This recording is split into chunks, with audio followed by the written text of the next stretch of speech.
Welcome back, boys and girls, and we'll continue today in our social studies series looking at divisions in society. Now, however, although we had all of this, there was divisions, racial prejudice, racism came up, classism came up, racism being prejudice, discrimination, or antagonism by an individual or institution against a person or people on the basis of their membership of a particular racial or ethnic group. In some instances, a group of people face racism, and it's normally a larger group facing it because of a smaller group. But in this case, it became a smaller group. The East Indians and the Chinese face racism. Just like I showed you earlier with the slant eye, that in some communities and in some areas would be considered a racist way of doing things, because you're calling the Chinese slant eyes. Calling the Indians coolies as well is considered racist. Now we must move away from that and remember our motto says, out of many one people. We also say that the black in our national flag speaks of resilience of people, hardships they are which we face, but we learn to be resilient because we will learn to work together through hard times. Earlier on in this lesson, I said to you, the dirty tough, which comes from Miss Lou, we face the hard times as a people, but when we work together during the hard times, we can make it through as a nation. So the Chinese did face racism and the East Indians did face racism in Jamaica. And they had to do with the divisions based also because of their religious practices. Some of the East Indians and Chinese that came here were Muslims. They were forced to go to non-Muslim institutions. For instance, I mentioned earlier on, they went to St. George's College. But going to such college, they were allowed by the priests to observe the Christian way of life, but they were respected and tolerated for what they are. Because, as I said, Jamaica's motto is out of many one people, and we must learn to work together, not divide people because of their belief systems, not divide people because of their race. Some missionaries, however, forced the East Indians and the Chinese to conform to the Christian and the European way of life. Some people started to behave like a roast breadfruit, black on the outside, but white on the inside. You younger kids might call it an Oreo, because with the Oreo, it's black as the cookie, but the cream filling inside is white.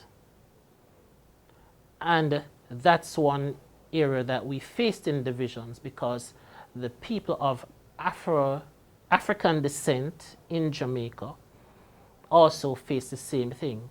They faced the problem because anything they were taught, anything black no good. Initially, some of the banks in our country, some of the very famous banks per se, they did not employ black women or black men as bank tellers. You had to be a lighter shade of this versus this, because this wasn't accepted. But after a while, that changed.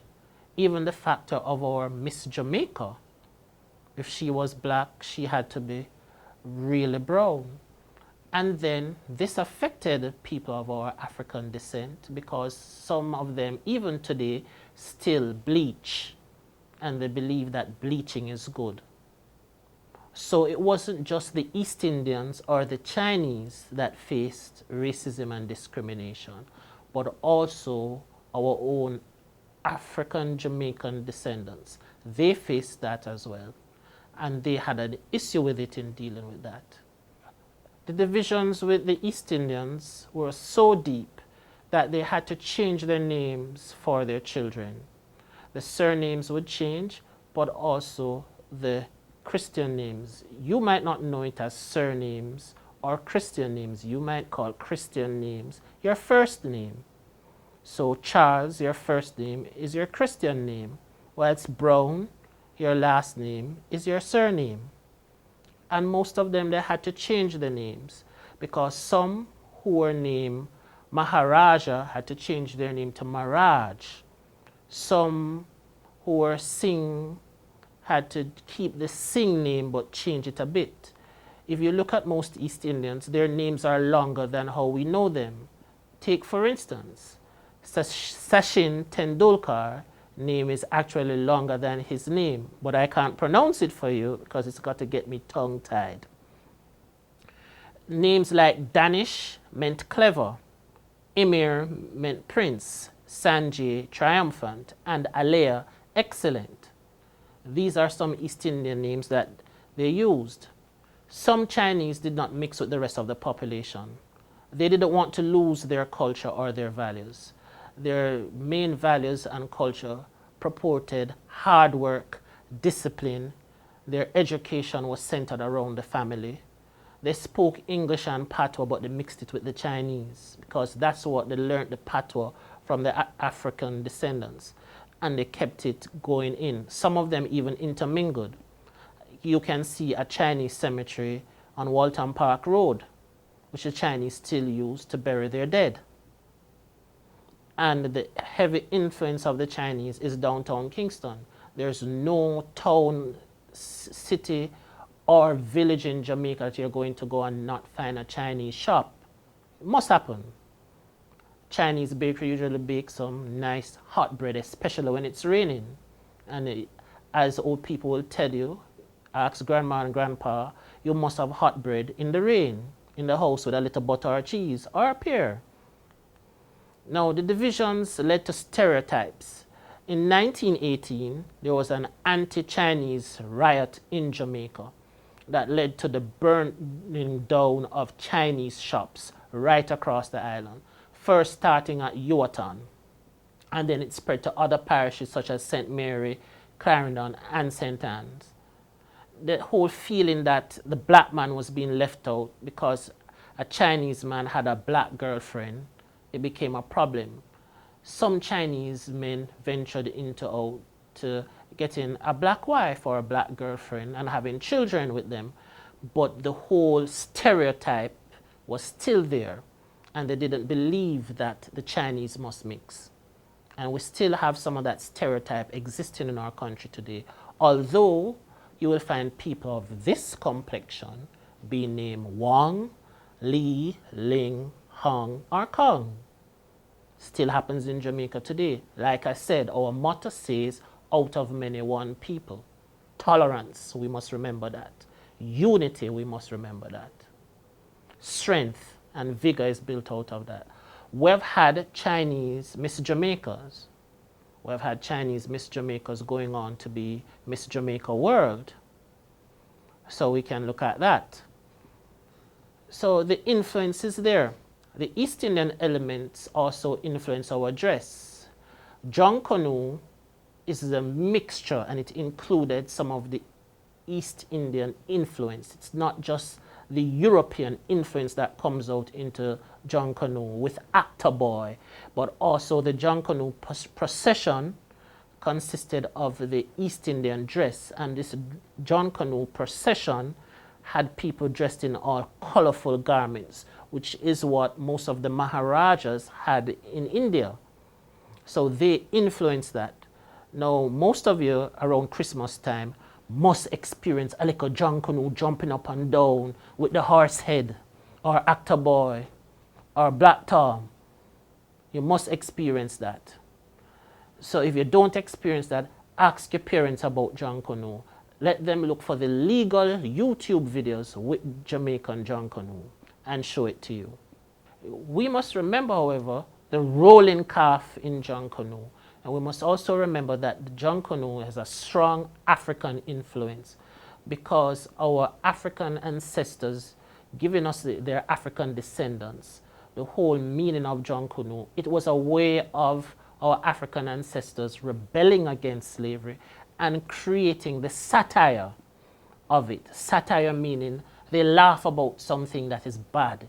It's not something for them to create a wrinkle in the forehead or burst a blood vessel, but something for them to laugh and enjoy. And that's what happened with John Canoe processions in Jamaica. It was mostly done by black actors. But as I said, these black actors took on Indian traditional dress, European traditional dress. So they mixed it. It became a crucible, a melting pot. They mixed everything in the John Canoes. Now, the East Indians also had what they call their Festival of Lights, the Diwali. Please note, East Indians do not pronounce the V with a V sound. They give it a W sound. So they don't say Diwali as we would say it in Jamaica. They say Diwali. So the Festival of Lights is called the Diwali, and they have it every year around the time of October into November when they have their Diwali celebrations. They also have the Hosay celebrations, which most East Indians still practice in Jamaica today. The common belief of both the Indo and Afro-Jamaicans that humans dwelled amongst the community of divine and ancestral spirits provide a suitable environment for sharing. That is, boys and girls at home, that they believe that there is something higher than man. And with our ancestors believing that there is a divine being that exists, being for some saying a god or gods and goddesses, it sort of showed that we had something in common. Yes, the East Indians might believe in more than one god and goddesses, and the Afro-Jamaicans taking on the one because of the Christian influence and the Muslim influence, but the idea that there's a spiritual ancestor higher than the rest of us and that our ancestors go to a spiritual world is something common for both of them. Additional working and often living together changed the whole living between East Indians, Chinese, and African descendants. And you will see that our ancestors working together built a better community. And you will realize that by 1962, when we became independent and free of British influence, we became the Jamaica that we know today. Good relations exist between the East Indians, the Africans. The children live and work together. The present Miss World, who will go down in history as reigning for 2 years, is of both East Indian and African descent, Tony Singh. So we see the strong influence there. Chinese and Africans have children together in Jamaica. Told you that, and that shows the linkage. Boys and girls, our lesson today focus on the relationship between East Indians, Chinese, Africans, and Europeans in the post-emancipation period. So after 1838, we looked at today how we learned to mix and mingle. And we have seen that it helped to build Jamaica that we have today. And that Jamaica is on a solid foundation. It's for us now to build a better house on that foundation and make our nation out of many one people. Jamaica, the land of beauty.